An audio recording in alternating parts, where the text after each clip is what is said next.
అగ్నిసాక్షిగా episode 36. ఇంతకీ madam ఏ message పెట్టింది అంటూ ఓపెన్ చేస్తాడు రేవంత్. అక్క వాళ్ళు వచ్చారు అని మెసేజ్ పెడుతుంది నందు. అక్క వాళ్ళనగాని పాప నిత్య ఇద్దరు అనుకుంటాడు రేవంత్.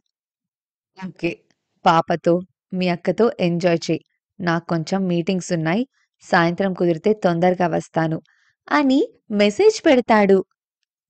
ఇంట్లో నా చెల్లుంటేనే నన్ను పక్కన పెడుతుంది. ఇప్పుడు వాళ్ళ అక్క వచ్చింది. ఇక నన్నేం పట్టించుకుంటుందో అనుకుంటూ నవ్వుకుంటాడు. రేవంత్ నుండి వచ్చిన మెసేజ్ చూసి చిన్నగా నవ్వుకొని మొబైల్ పక్కన పెట్టి కాఫీ తీసుకొని పాపని కూడా తీసుకొని బయటకి వస్తుంది కిచెన్‌లో నుండి నందు. నిత్య కాఫీ తీసుకుంటుంది. హర్షకి ఇస్తుంటే తన చేతిని తాకిస్తాడు. దూరంగా జరిగి కోపంగా చూస్తుంది. ఏమీ తెలియనట్లుగా కాఫీ తాగుతూ ఉంటాడు. ఆయనకి 2 రోజులు సెలవులు వచ్చాయమ్మమ్మ. నందుని చూసి చాలా రోజులైందని ఈసారి అమ్మ దగ్గరకు వెళ్ళకుండా నందు దగ్గరకు వచ్చాము అంటుంది నిత్య. మంచి పని చేశారు. చాలా సంతోషం మీరు రావటం అంటుంది అన్నపూర్ణ. వంట ఆల్రెడీ వండేయడంతో అందరి కోసం రైస్ మాత్రం పెడుతుంది నందు. మీరు రెస్ట్ తీసుకోండి నిత్య అని చెప్పి అన్నపూర్ణ తన రూంలోకి వెళ్ళిపోతుంది. రండక్క, మీకు రూమ్ చూపిస్తాను అంటూ ముందుకి నడుస్తుంది నందు. నందుని వెనక నుండి చూస్తూ తన వెనకే నడుస్తూ ఉంటాడు హర్ష నిత్యతో. వాళ్ళకి రూమ్ చూపించి కిచెన్లోకి వచ్చేస్తుంది. రైస్ పూర్తవ్వగాని కర్రీస్ కూడా వేడి చేసి రేవంత్కి బాక్స్ అది డ్రైవర్కి ఇచ్చి పంపిస్తుంది నందు. పూర్తిగా వర్క్లో మునిగిపోయిన రేవంత్ ఆకలిగా అనిపించడంతో టైం చూసుకుంటాడు.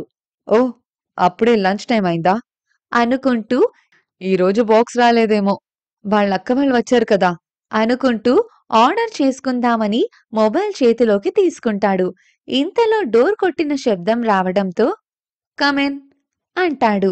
డ్రైవర్ లంచ్ తీసుకొని లోపలికి వస్తూ ఉంటాడు.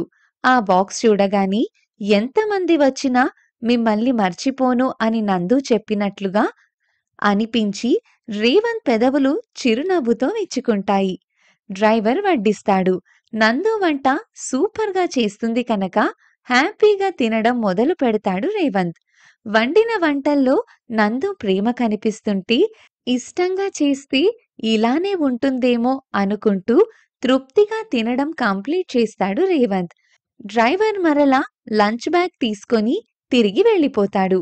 రేవంత్ మీటింగ్స్ ఉండడంతో ఆ పనిలో పడిపోతాడు.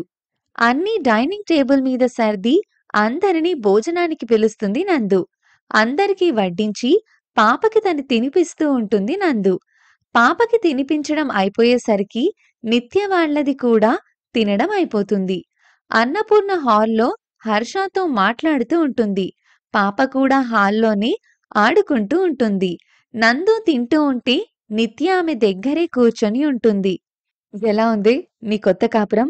అందరూ నిన్ను బాగా చూసుకుంటున్నారా అంటూ అడుగుతుంది. నందు క్షణం పాటు మౌనంగా ఉండి చిన్నగా నవ్వుతుంది. ఈ ఇంట్లో అందరూ నన్ను చాలా బాగా చూసుకుంటారు, మా ఆయనతో సహా అంటుంది.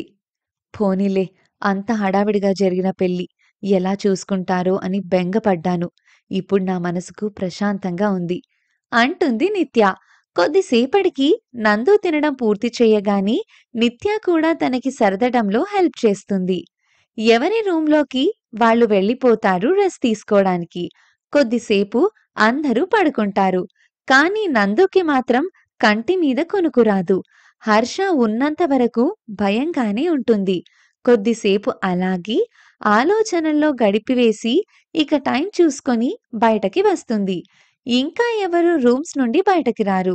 కిచెన్ వైపు వస్తుండగా ఒక చెయ్యి తన నోరు మూసి మరో చెయ్యి తనని చుట్టుకుని వెంటనే పక్కన ఉన్న రూంలోకి వేగంగా లాక్కొని వెళ్తుంది.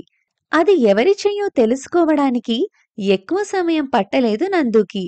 భయంతో ముచ్చెమటలు పోస్తాయి. రూంలోకి వెళ్ళగానే లాక్ చేస్తాడు హర్ష. ఒక చేత్తో తన నోరు మూసి మరో చేత్తో తనని బలవంతంగా హత్తుకొని ఆరాటంగా తడుముతూ ఉంటే నందు గింజుకోవడానికి విశ్వ ప్రయత్నం చేస్తుంది.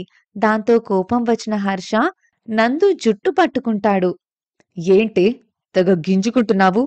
పెళ్లి అయిపోయింది అని వదిలేస్తాననుకుంటున్నావేమో.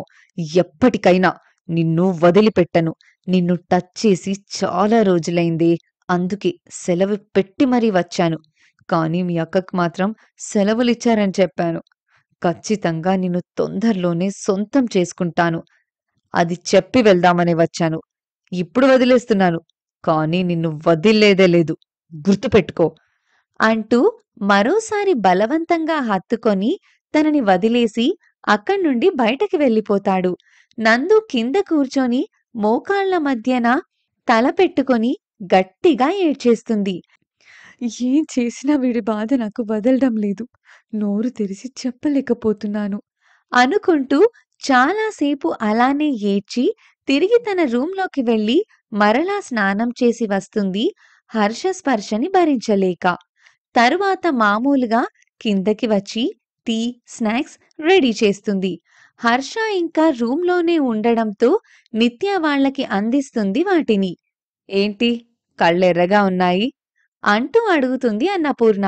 నందు ఉలిక్కిపడి ఏం చెప్పాలో అర్థం కాక, అది ఎక్కువసేపు నిద్రపోయానమ్మమ్మ గారు అంటూ తడుముకోకుండా అబద్ధం చెప్తుంది. నందు వాళ్ళ అక్క వాళ్ళు వచ్చారు కదా, లేట్‌గా వస్తే బాగుండదని తొందరగా బయలుదేరి రేవంత్ అప్పుడే ఇంట్లో అడుగుపెడతాడు. రేవంత్‌ని చూసి ఆనందంగా అనిపించినా హర్ష ప్రవర్తన చెప్పలేక మౌనంగా ఉండిపోతుంది నందు. రేవంత్‌కి కూడా స్నాక్స్ ఇస్తుంది మౌనంగా. తనని చూడగానే నందు మొహంలో కనపడే వెలుగు, ఆ చిరు సిగ్గు ఇప్పుడు కనబడలేదు. ఇలాంటి మరిన్ని ఇంట్రెస్టింగ్ స్టోరీస్ కోసం వెంటనే దండోరా ఛానల్‌ని సబ్స్క్రైబ్ చేసుకొని మా వీడియోస్‌ని లైక్ అండ్ షేర్ చేయండి.